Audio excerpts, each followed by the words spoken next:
Year 12, I'm going to be talking you through The Little Vagabond, which features in Blake's Songs of Experience today. So I'm going to talk you through some of the key themes surrounding the poem, and then looking into, obviously, particular words and phrases and really thinking about what impact that they have on the poem as well. So for the purposes of this video, I shall now share my screen. And the first thing that we're going to be looking at is the accompanying image for the poem. You might be able to see here that it looks as though there is the relationship between the young child speaker of the poem and God there, and how obviously they're embracing each other in this image. At the bottom of the picture as well, we see the presence of the fire and how we see the alehouse in this instance to be the provider of warmth for the local community as opposed to the coldness of the church. I just want to start off by thinking about the title of the poem and actually what this word vagabond really means. We often see with Blake's titles the mentioning of little in it. So we have this incorporation of the fact that we have this world of innocence surrounding the speakers of the poem, but yet it's ironic here that it is through that lens of innocence that they're able to comment on a world of experience for right or for wrong reasons, according to Blake. Now, as you can see on the PowerPoint, a vagabond usually describes a type of person who's wandering and travelling from place to place. Now, because of that, and their lack of roots and sort of a domestic space that they belong to, it might suggest that this person is probably someone who is destitute or quite poor. The fact that the adjective little has been used here is suggestive of maybe we're talking about a destitute child in this poem. So therefore it is expected that this child would have experienced the love, which is definitely in inverted commas, and the charity in inverted commas in society. So this speaker perhaps would have been using the provisions offered by the church, offered by the state, because of their lack of domestic belonging. And because of that, we see this child in a more sort of reliable and valid place in order to criticise the workings of the church and how this looks in practice. I've got the poem in front of us here, and I'd quite like to have it in this form because it makes sure that our reading of it really caters to the fact that we're zooming in on the language as we go. I'm going to read each stanza, and then once I've read the stanza, I'm going to give you a bit of a summary about what's going on before zooming in a close level. Dear mother, the church is cold, but the alehouse is healthy and pleasant and warm. Besides, I can tell where I am used well. Such usage in heaven will never do well. So we start off the poem clearly knowing that this is from a child speaker, and we see that innocence there in his addressal of his mother. And the church here is referenced as being cold. So quite a simplistic narration here is being used by Blake. The church is cold. So what further connotations can we draw from the word cold? Well, we can suggest that not only is the church a physically cold environment, but it's also metaphorically and emotionally cold as well, because it actually isn't generating the warmth and providing the comfort to those who actually need it. So we have the first moment where Blake is kind of stepping outside of the accepted boundaries of society and wholly criticising the church. Whereas the alehouse is set up in contrast to this, and the alehouse, so the pub, is described as being a healthy and pleasant and warm environment. Now, if we think about alehouses, so I'm looking at this slide here, an alehouse perhaps wouldn't have looked quite like that in Blake's time, but it was associated with being a place considered by the church as creating and generating further social evils due to repressive drinking habits, and therefore that it would actually be the sort of the lowest of the low who actually attended the alehouses in order to kind of escape the monotony and kind of the misery of their own lives. But what Blake's doing here is he's kind of looking at the alehouse in a more positive way and actually saying, well, no, it provides happiness. It's a healthy place for people to create social connections with each other. And it's very warm, and warm metaphorically. So therefore, I'm coming on to my second bullet point. It's not actually Blake's appeal for drunkenness, but an appeal for human satisfaction away from the cold political religious regimes. It is noted to be having a pleasant fire in there as well, which we can see mapped into the image. And as we come to the end of the poem, we see the line, would have no more quarrel with the devil or the barrel, but kiss him and give him both drink and apparel. So we see the alehouse here as an affirming role in society, rather than one that is creating negative habits for its communities, is actually kind of bringing the community together. And therefore, the child is suggesting that the church needs to be more like the alehouse in many ways, and really draws out the fact that actually the church isn't in touch with human lifestyle anymore. It's harkening back to a sort of medieval and traditional form of life, when really an alehouse represents everything about human pleasure and human satisfaction for the time. Besides, I can tell where I am used well. So he's kind of suggesting here that it's only in a place such as the alehouse where he or she feels valued, rather than the lack of value that is felt belonging to a member of the church. But if at the church they would give us some ale and a pleasant fire, our souls to regale, we'd sing and we'd pray all the livelong day, nor ever once wish from the church to stray. We have here the speaker who is kind of telling God and the church how to run itself in a more positive and improved way, suggesting that if the church actually encompassed some of the core values of the alehouse, then more people would actually enjoy the experience of going to church and supporting religious doctrine. And we have this moment of real childhood innocence here, and this belief that if things were that easy to change, then life would be a very happy and blissful place.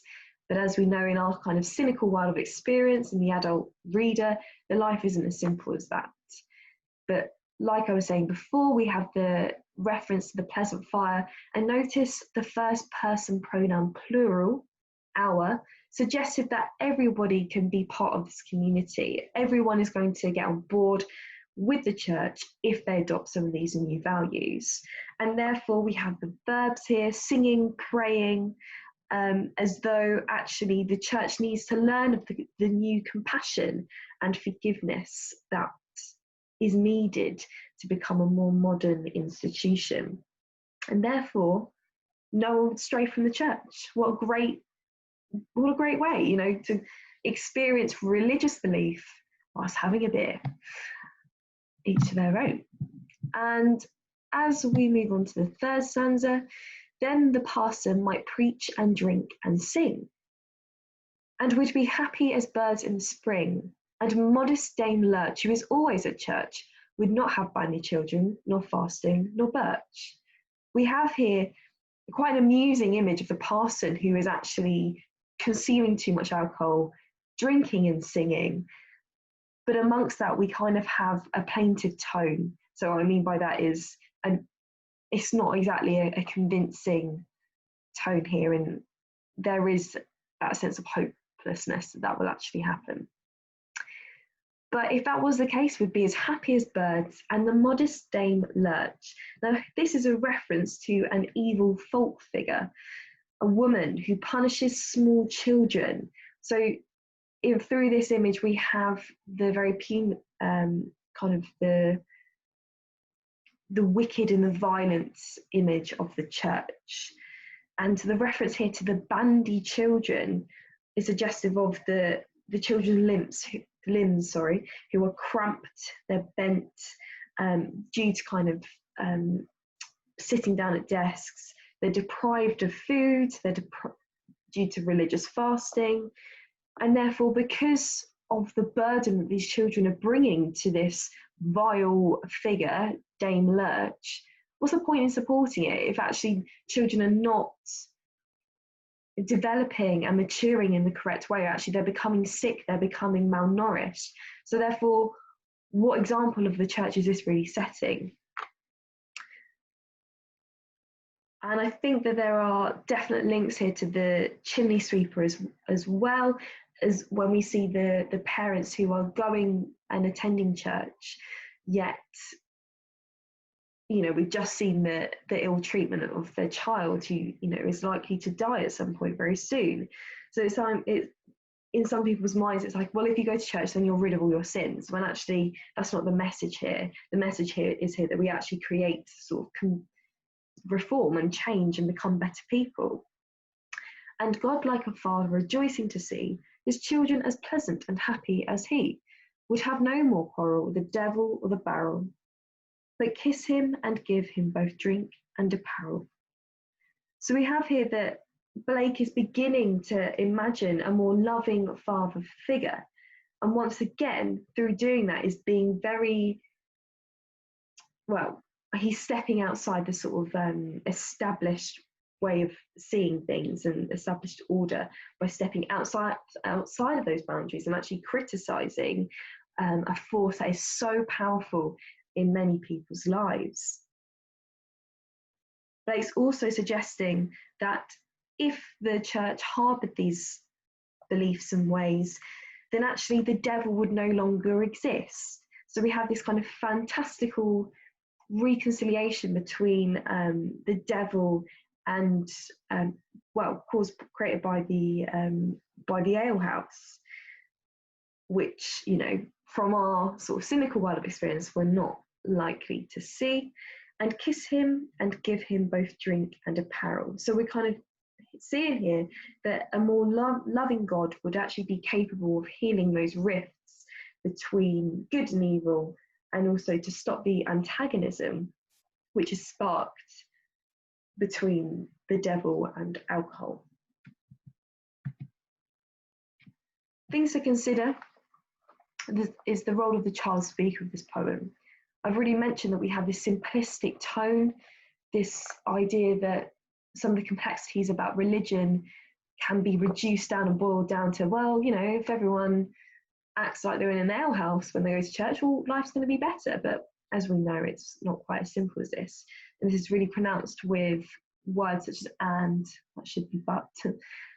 However, we also see established an independent viewpoint seeming to oppose the authority figures through the form of the church and the religious God, with such words as, well, besides, but, if, then. So we have this more evaluative and judgmental tone, which makes us then consider, actually, is this coming from the perspective of a child anymore? And through doing that, as I have already mentioned, the child is also providing suggestions to God as well, as though the child is weary from their own experience and therefore telling God how things should be done. Therefore, we have this real blurring between the world of innocence and experience.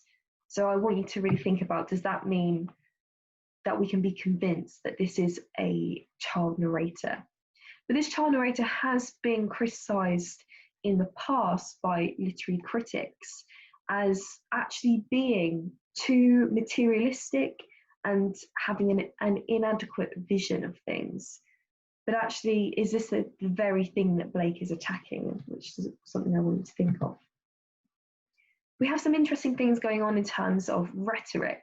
Rhetoric is a reference to the poetic and figurative language that we're seeing played out and is being used in a persuasive manner.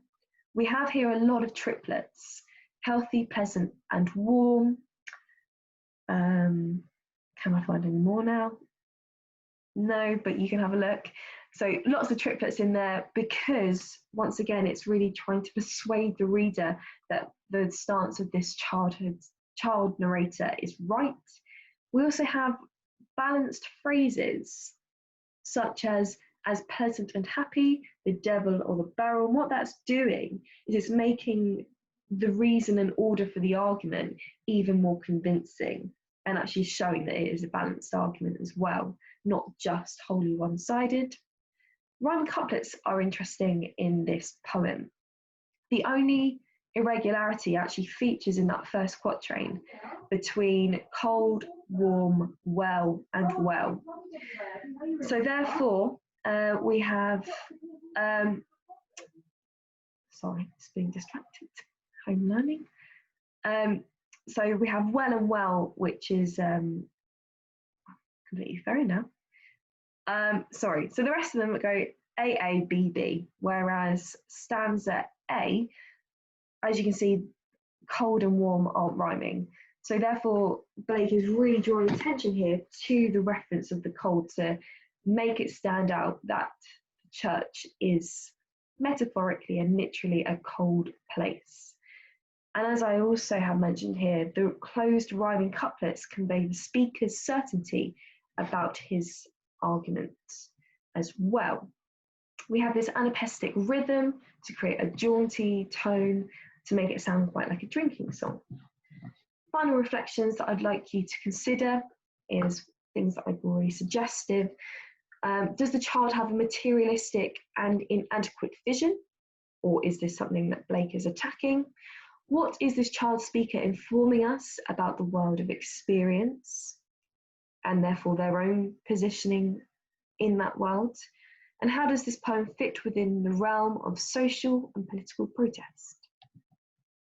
So I will leave that with you to think about.